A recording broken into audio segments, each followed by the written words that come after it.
شکریہ. میں اویس بھائی کی تقریر سن کے پہلے میں نے 2 دفعہ چیک کیا کہ پاکستان میں میڈیا اپنی ذمہ داری نبھانے میں ناکام رہا ہے یا پاکستان میں اویس محمد والا اپنی ذمہ داری نبھانے میں. اویس بھائی اتنا بتا رہے تھے کہ میں نے یہ کیا, میں نے وہ کیا, میں نے ٹھیک کیا. آپ نے واقعی بہت اچھا کام کیا ہے. مظہر عباس صاحب نے بہت اچھا کام کیا ہے. مینٹورس کی طرح ہیں ہمارے, ہم نے ہمیشہ ان کی رسپیکٹ کی ہے, سیکھا ہے ان سے, جرنلزم سیکھی ہے. اعتراض اس بات کا, اور میں آئی ایم سم ون جو مین اسٹریم میڈیا پر بھی کام کر رہا ہے اور سوشل میڈیا پر بھی کام کر رہا ہے. میں دونوں پلیٹ فارمس پہ موجود ہوں اور اس کے باوجود میں یہ بات کہہ رہا ہوں کہ ہم اپنی ذمہ داری نبھانے میں شاید ناکام ہوئے ہیں. اس کی ریزن یہ ہے کہ اگر تھوڑی دیر پہلے جس طرح اویس بھائی مختلف اینکرس کے نام لے رہے تھے, کیا یہ کامیاب ہوا, کیا وہ کامیاب ہوا. سوال یہ ہے کہ ایک ٹیم میں اگر سچن ٹنڈولکر ہے تو سچن ٹنڈولکر شاید سینچری کر دے, لیکن اگر انڈیا ہار جائے تو وہ ہار جاتا ہے. تو اگر 4 5 6 اینکرز اگر کام کر رہے ہیں تو یہ میڈیا نہیں ہے, یہ ٹوٹل میڈیا نہیں ہے. میڈیا کی ذمہ داری اس پوری انڈسٹری کے اوپر آتی ہے کہ کیا وہ اپنا کام کر رہا ہے یا نہیں کر رہا. لیکن افسوس کے ساتھ آج 17 سال ہو چکے ہیں مجھے اس انڈسٹری کے ساتھ وابستہ ہوئے ہوئے, اور میرے بعد مظہر عباس صاحب بھی آئیں گے, وہ آپ کو بتائیں گے کہ صحافت نے کتنا زبردست کام کیا ہے. لیکن انفارچونیٹلی میں نے ہر گزرتے سال کے ساتھ اس کا ڈکلائن دیکھا ہے. ہم سوچ نہیں سکتے تھے, یہ دونوں سینئر جرنلسٹ میرے ساتھ موجود ہیں, سوچ نہیں سکتے تھے کہ ایک ایسا دن آئے گا کہ آپ ایک سیاسی جماعت کے سربراہ کا نام تک نہیں لے سکیں گے. آپ نام تک نہیں لے سکیں. میں ان افراد میں سے شامل ہوں جس نے عمران خان پہ شاید سب سے پہلے اور سب سے زیادہ تنقید کی ہے, لیکن جب کرتا تھا تو اس وقت بھی کہتا تھا کہ جب اس کے ساتھ زیادتی ہوگی تو اس کے لیے بھی آواز اٹھاؤں گا. اور آج نہیں برداشت ہوتا مجھ سے. یہ کس طرح ہو سکتا ہے؟ How can we accept this? میں نے تو شاید انہوں نے قاسم کے ابا کہہ دیا, میں تو میرے کپتان کہتا تو میرے کپتان کہہ کے میں نکل گیا, وہ تو میں چلے بول دیا.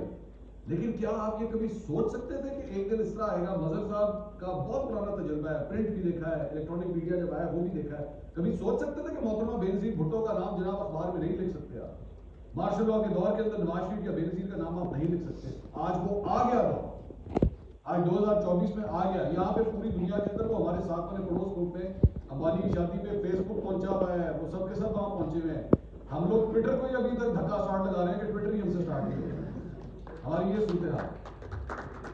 اور کیوں تکلیف ہو رہی ہے آج ٹویٹر کے اوپر؟ اس لیے کیونکہ لوگ یہ ایکسپیکٹ کر رہے ہیں کہ یار یہ بہتر سورس آف انفارمیشن ہے, یہاں پہ آزادی ہے بولنے کی, یہاں پہ کھل کے بول لیتے ہیں, وہاں پہ نہیں بولا جاتا. میں چھوٹی سی ایگزامپل آپ کو دیتا ہوں. میں چلیں آپ بات کرنی ہے نا اینکرس کی بات, تو اینکرس کو چھوڑ دیں, اینکرس کا کام وہ ساری دیکھ رہے ہوتے ہیں. آئیے اسٹارٹ کرتے ہیں رپورٹر سے. رپورٹر کا نیٹ ورک جو ہوتا ہے کسی بھی ایک ٹیلی ویژن نیٹ ورک کی ریڑھ کی ہڈی ہوتا ہے, وہ اس کو چلاتا ہے, اس کو کھڑا کرتا ہے. انفارچونیٹلی پچھلے 10 سال کے اندر ہم نے رپورٹر کم اور سیاسی جماعتوں کے فین بوائز زیادہ پیدا کیے. یہ فینز ہوتے ہیں زیادہ تر, جن میں سے کچھ جنرل رپورٹرز ہیں لیکن فینز ہوتے ہیں. آپ جا کے ان کی ٹویٹس اٹھا کے دیکھیں گے. اگر وہ پی ٹی آئی کی بیٹ کو کور کر رہا ہے تو صبح سے لے کے شام تک وہ پی ٹی آئی کی تعریفوں میں تعریفیں کرتا رہے گا. اگر وہ نون لیگ کی بیٹ کور کر رہا ہے تو نواز شریف اور مریم نواز کی تعریفوں کے قربان. یہ رپورٹر ہوتے ہیں. Are these journalist? It's shameful to call them journalist. یہ فین بوائز ہیں, یہ اور کچھ نہیں ہے. جرنلسٹ تو وہ ہوتا ہے آپ کے سامنے عمران خان بیٹھے, شہباز شریف بیٹھے, نواز شریف بیٹھے, سب کے ساتھ برابری کا سلوک کریں. یہ کیا بات ہے اگر آپ کے پاس شہباز شریف بیٹھے تو آپ اس کو جناب بتائیے شہباز شریف صاحب اس ملک کی معیشت کس طرح ٹھیک ہوگی؟ شہباز شریف صاحب اس کے بعد آپ کو 10 منٹ کا لیکچر دے رہا ہے. اور یا اس کے بعد جب عمران خان آپ کے سامنے بیٹھے تو جناب عمران خان صاحب کی آپ ایسی بھی تیسی پھیر کر دیں گے, اور وائس ورسا. آپ مجھے بتائیے, چلے میں آج آپ سے اس انڈسٹری سے میں سوال کرتا ہوں. آپ کے پاس ایک لڑکا جب ادھر آتا ہے, سی وی لے کر دفتر کے اندر آتا ہے, آپ کے پاس کیا میکنزم ہے یہ چیک کرنے کا کہ یار یہ کوئی مذہبی جنونی تو نہیں ہے؟ یہ جب جا کے کل کو باہر کام کرے گا تو اس کا مائنڈ سیٹ کیا ہے؟ I have seen anchors, I know an anchor جو پاکستان کے بڑے چینل کے اندر کام کر رہا تھا. سلمان تاثیر کا جب قتل ہوا, he was standing 6 feet away from me, he was talking to someone else and he said صحیح ہوا ہے کچھ. And I was shocked کہ what am I hearing? یہ بندہ آج مین اسٹریم, آج بھی وہ شخص مین اسٹریم ٹیلی ویژن چینل کے اوپر پروگرام کرتا ہے اور کوئی روکنے والا نہیں, کوئی پوچھنے والا نہیں. کہ ہاؤ ڈڈ یو اینڈ اپ. آپ نے اس کو مائک دیا ہوا ہے, آپ نے اس کو کیمرہ دیا ہوا ہے. وہ ایک زمانے میں کہا جاتا تھا the pen is mightier than the sword. Today the camera is actually mightier than the sword. And you have to see how you use it. That's the biggest problem. ہمارے یہاں کوئی چیک نہیں ہے. چینل کے مالکان کو دیکھ لیجیے. آج آپ کے پاس 30-35 نیوز چینلز کام کر رہے ہیں. کسی نے جا کے پوچھا ہے کہ ان کے کانفلکٹ آف انٹرسٹ کس طرح ہے؟ کسی نے جا کے پوچھا ہے کہ بھائی یہ پراپرٹی ٹائکونز ہیں, تمہاری پراپرٹیاں یہاں پہ ہیں, آپ اپنے چینلز کو ایکچولی اپنے جو اوپوننٹس ہیں ان کے اگینسٹ یوز کر رہے ہیں؟ کوئی سوال ہی نہیں کرتا. آج پاکستان کے 2-3 بڑے جو ٹاپ کے نیوز چینلز ہیں, ملک ریاض کا نام نہیں لیا جاتا ان سے. They can't even write a ticker about it properly. کہ ملک ریاض بھائی کیا, میں نے پاکستان کے دونوں ٹاپ بڑے چینلز میں کام کیا, میں نے دیکھا وہاں پہ کیا ماحول ہے. مجھے نہ کوئی بتایا کہ نہیں ایسی کوئی بات نہیں. I've seen the amount of censorship. وہ ڈائریکٹر نیوز کے ہاتھ کامنا شروع ہو جاتے تھے ملک ریاض کے متعلق اگر کوئی خبر آئی تھی کہ اس کا نام میں لوں کس طرح. جیسے شرم آ رہی ہے, پتہ نہیں وہ نئی نویلی دلہن کو شرم آ رہی ہے ملک ریاض کا نام لے. آپ نے آج اس جرنلزم کو یہاں تک پہنچا دیا. And I see a decline going on and on and on. یہ چلتا رہے گا اسی طرح. ابھی تھوڑی دیر پہلے خدیجہ بات کر رہی تھی, یہ جو فورسڈ انٹرویوز ہوئے, کسی ایک جرنلسٹ باڈی نے کہا کہ یہ گھٹیا پن ہے, لٹرلی گھٹیا پن ہے. میں اس کو یہ لفظ کہوں کہ آپ کا ایک بندہ غائب ہوتا ہے اینڈ سڈنلی ایک چینل کے اوپر جا کے وہ پیش ہو جاتا ہے. I would boycott those anchors. اگر کوئی کسی کو غیرت مند ہوگا تو بائیکاٹ کرے. میں آج قسم کھا کے ایک بات کہتا ہوں, مجھے ایجنسیز کی طرف سے آج تک 2 دفعہ فون آیا. 2 دفعہ مجھے فون آیا. مجھے عمران خان پہ تنقید کرنے پہ یا نواز شریف یا کسی اور پہ تنقید کرنے پہ فون نہیں آیا.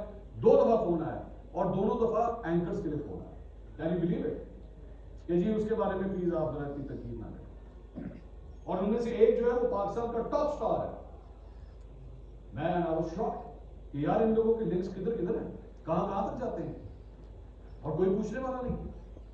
آپ کے پورے میڈیا انڈسٹری کا اسٹرکچر خراب ہو چکا ہے. مالکان آپ کے چیک نہیں کیے جاتے. مالکان کون سے ٹیلی ویژن چینل اٹھا کے لے کے جا رہے ہیں, ان کی کراس اونرشپ کس چیز کے ساتھ ہے, کسی کے پراپرٹی کے اندر لگے ہوئے ہیں, کوئی گھی والا بنا ہوا ہے, کوئی پتہ نہیں کوئی کچھ اور چیز بیچتا ہے.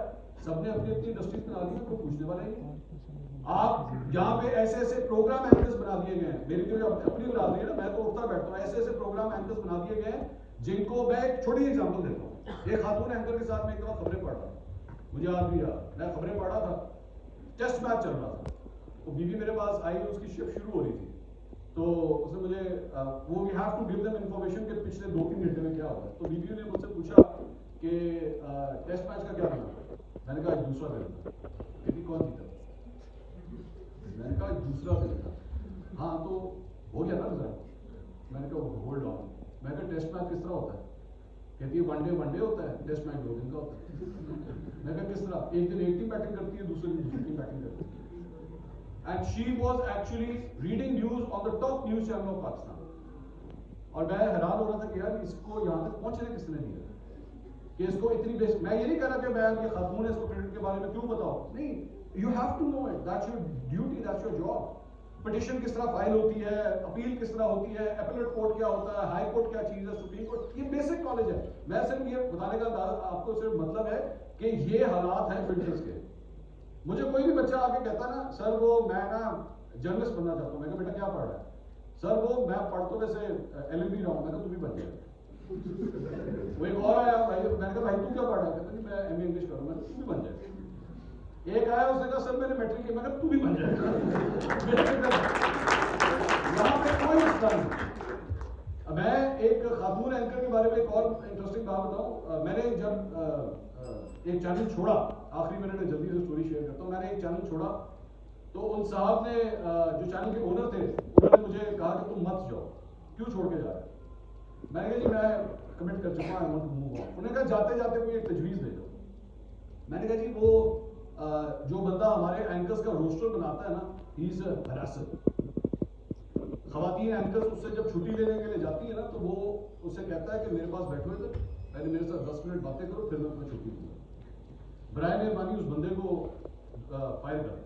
That person had started working from PTV, بڑا ہی سینئر آدمی تھا. وہ انہوں نے کہا اچھا مجھے تو پتہ ہی نہیں تھا. انہوں نے صرف میں نے تو ریزائن کر دیا تو میں چھوڑ گیا. انہوں نے اس بندے کو اٹھا کے ایک اور ڈیوٹی دے دی, وہاں سے اٹھا کے ایک اور ڈیوٹی دے دی. کوئی فرق نہیں پڑا. وہ بندہ آج بھی ادھر ہی جاب کر رہا ہے. مجھے وہ چینل چھوڑے ہوئے کئی سال ہو چکے ہیں, وہ بندہ آج بھی جاب کر رہا ہے. This is the amount of dirt that we have in this industry. مجھے صرف آج یہ بتا دیجئے, آپ کا وکیل غلط پریکٹس کرے اس کا لائسنس کینسل, ڈاکٹر غلط پریکٹس کرے لائسنس کینسل, آپ کے پاس پورے میکنزم ہے. مجھے کوئی ایک پاکستان کا اینکر بتا دیجئے جس نے فیک نیوز دی ہو, غلط پروپیگنڈا کیا ہو, آپ نے اس کو آفر کر دیا اور بند کر دیا.